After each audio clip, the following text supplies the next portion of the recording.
हिंदी सीखें घर बैठे के सीरीज में आपका स्वागत है। ये सीरीज का पहला भाग है। इस भाग में हम बात करेंगे कि भाषा किसे कहते हैं, ध्वनि किसे कहते हैं और वर्ण क्या होते हैं। बिना समय गवाए आइए वीडियो की शुरुआत करते हैं। जैसा कि आपको व्हाइट बोर्ड पर दिख रहा होगा, मैंने भाषा की परिभाषा लिख रखी है कि भाषा किसे कहते हैं। भाषा सार्थक शब्दों के समूह या संकेतों को भाषा कहते हैं। भाषा शब्द संस्कृत के भाष धातु से बना है। इसके द्वारा मनुष्य के भावों, विचारों एवं भावनाओं को व्यक्त किया जाता है। तो भाषा क्या होती है? एक ऐसा साधन है जिसके द्वारा मनुष्य अपने विचारों, अपने भावों, अपनी भावनाओं को व्यक्त कर सकता है। यानी कि हम ये कह सकते हैं कि अगर किसी भी भाषा, चाहे हिंदी हो चाहे संस्कृत हो, अगर उसका आपको शुद्ध ज्ञान नहीं है तो आप शुद्धता से अपने विचारों को, भावनाओं को व्यक्त नहीं कर पाएंगे। दूसरी बात यहां पर जो ध्यान देने की है कि भाषा का मतलब सार्थक शब्द और संकेत है, यानी संकेतों को भी हम भाषा कहते हैं। और भाषा का इतना ही उद्देश्य है कि जो मनुष्य के विचार हैं, मनुष्य के भाव हैं, उनको एक दूसरे से वह संप्रेषित कर सके। आइए आगे चलते हैं। मैंने लिखा है भाषा के रूप। भाषा के कितने रूप होते हैं? यहां शायद आपको कंफ्यूजन हो सकता है। मैं बात ये नहीं कर रहा हूं कि भाषा के प्रकार कितने होते हैं, मैं बात कर रहा हूं भाषा के रूप के बारे में।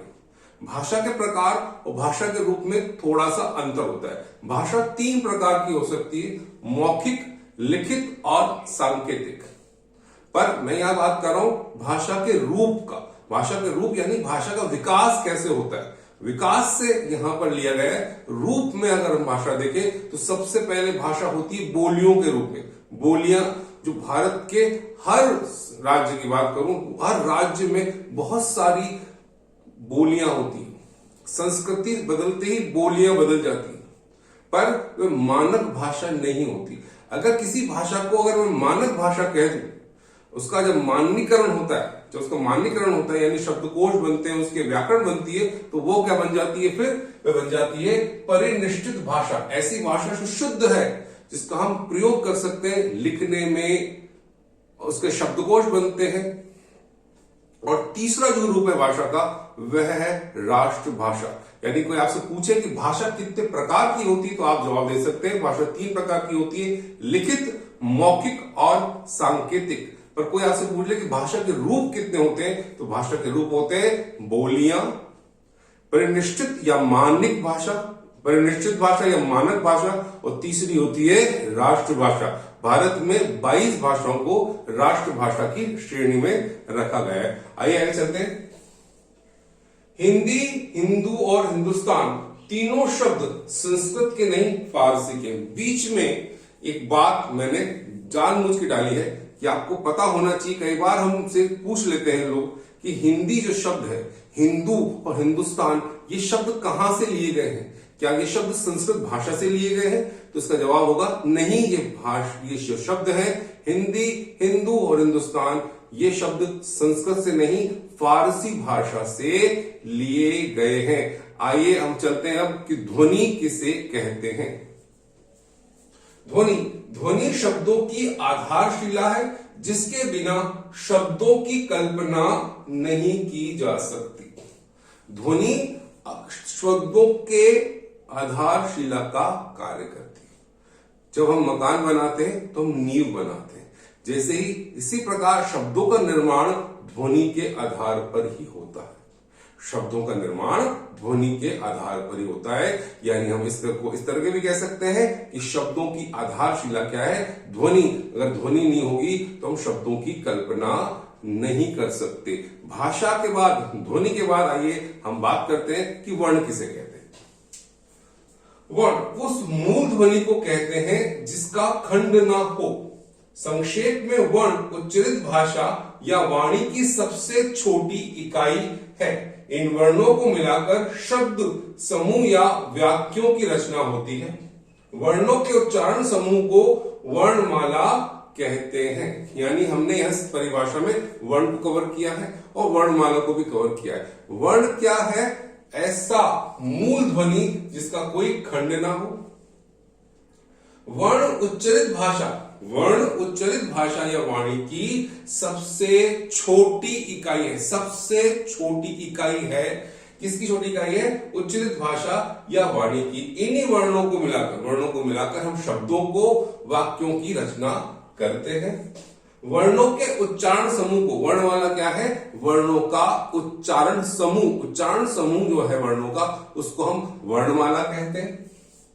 हिंदी में मूलतः 52 वर्ण है। ये ध्यान रखिएगा, कई जगह गलत लिख रखा है। हिंदी में कितने वर्ण हैं? हिंदी में मूलतः 52 वर्ण है। उच्चारण के दो प्रमुख तत्व हैं, स्वर और व्यंजन। उच्चारण के कितने तत्व हैं? 2 तत्व हैं। उच्चारण के 2 प्रमुख तत्व यानी वर्णों को हम 2 प्रकार में बांट सकते हैं, स्वर और व्यंजन। स्वर क्या होते हैं, व्यंजन क्या होते हैं, जानने से पहले कई बार हमें उलझा दिया जाता है कि लिपि और वर्ण क्या होते हैं, भाषा और लिपि क्या होती है। आइए इनका संबंध हम देख लें। वर्ण अक्षर तभी बन सकता है जब उसमें स्वर जुड़ा हो। वर्ण अक्षर तभी बन सकता है जब उसमें स्वर जुड़ा हो। तो किसी भी वर्ण को अक्षर हम तभी कहेंगे जब उस वर्ण में स्वर जुड़ा हुआ हो। यह संबंध हो गया वर्ण और अक्षर का। वर्ण और अक्षर का संबंध है, वर्ण को अक्षर तभी कहा जा सकता है जब उसमें स्वर जुड़ा हो।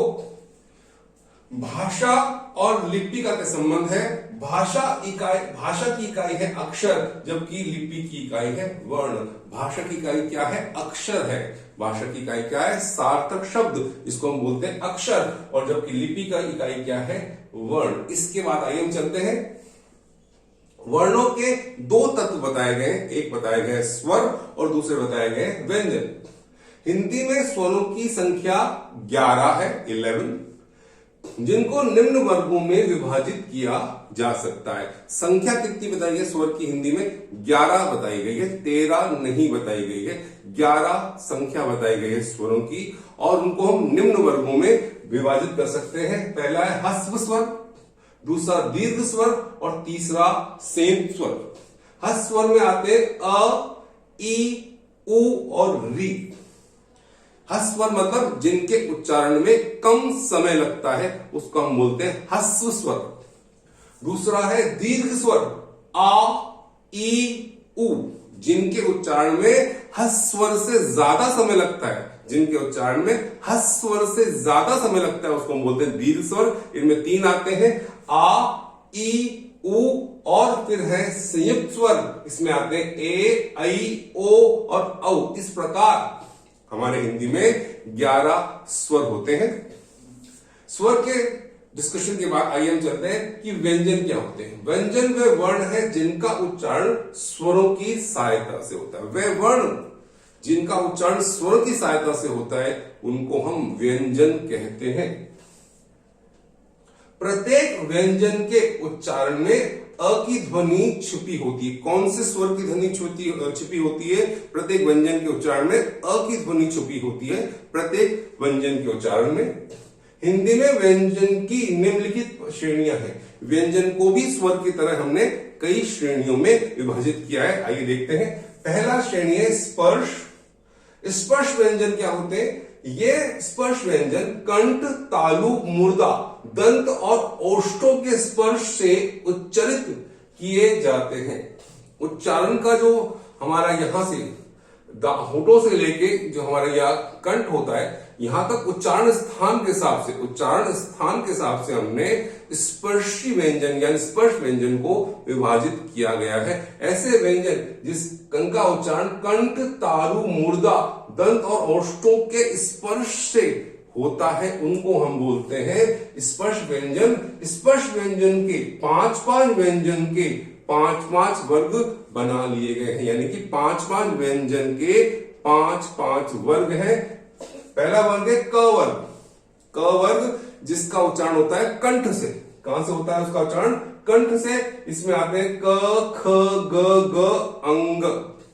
दूसरा है च वर्ग, इसका उच्चारण होता है तालु से। तालु में आते हैं, इस वर्ग में आते हैं च, छ, ज, झ, ज्ञ। तीसरा वर्ग है ट वर्ग, जिसका उच्चारण होता है मूर्धा से। उसमें आते हैं ट, ठ, ड, ढ, अण। चौथा जो वर्ग है वह त वर्ग, जिसका उच्चारण होता है दंत से।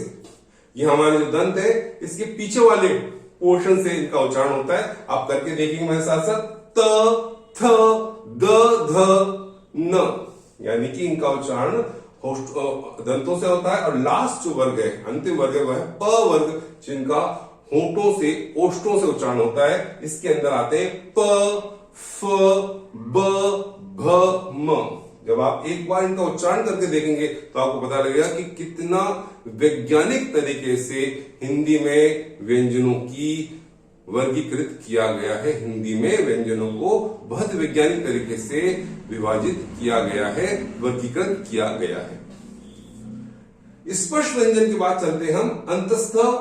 अंतस्थ के बारे में, इनमें है 4 व्यंजन, य, र, ल, व। ये चारों व्यंजन क्या कहलाते हैं? अंतस्थ। इसके बाद आता है ऊष्म व्यंजन, इसमें आते हैं श, श, स, ह। इसके बाद आता है आपके संयुक्त व्यंजन, इसमें आते हैं श, त्र, ज्ञ, श, श्र। और लास्ट है द्विगुण व्यंजन, जिसमें आता है ड़ और ड्र, ड़ और ड़। ये मैंने आज जो डिस्कशन किया है वो मैं आपको ब्रीफ कर दूं। इसमें हमने डिस्कस किया था कि भाषा क्या होती है, ध्वनि क्या होती है, वर्ण क्या होते हैं, ये कितने प्रकार के होते हैं, इनका जानना बहुत मूल है, बहुत प्रारंभिक है। पर इन्हें जाने बिना हम किसी भी भाषा को सही तरीके से नहीं जान सकते। आप इसी तरह से मेरे से जुड़े रहिएगा। मैं आपको हिंदी भाषा के इसी तरह से, हिंदी भाषा के और भी जो इंपॉर्टेंट टॉपिक्स होंगे उनको सरलतम भाषा में, सरलतम तरीके से, शॉर्ट तरीके से, संक्षिप्त तरीके से समझा चाहूंगा। फिर बता दूं, घर बैठे हिंदी सीखिए इस सीरीज का और वीडियोस आएंगे। आप वीडियोस को जरूर देखिएगा। अच्छा लगा सब्सक्राइब कीजिए, लाइक कीजिए। Thank you very much.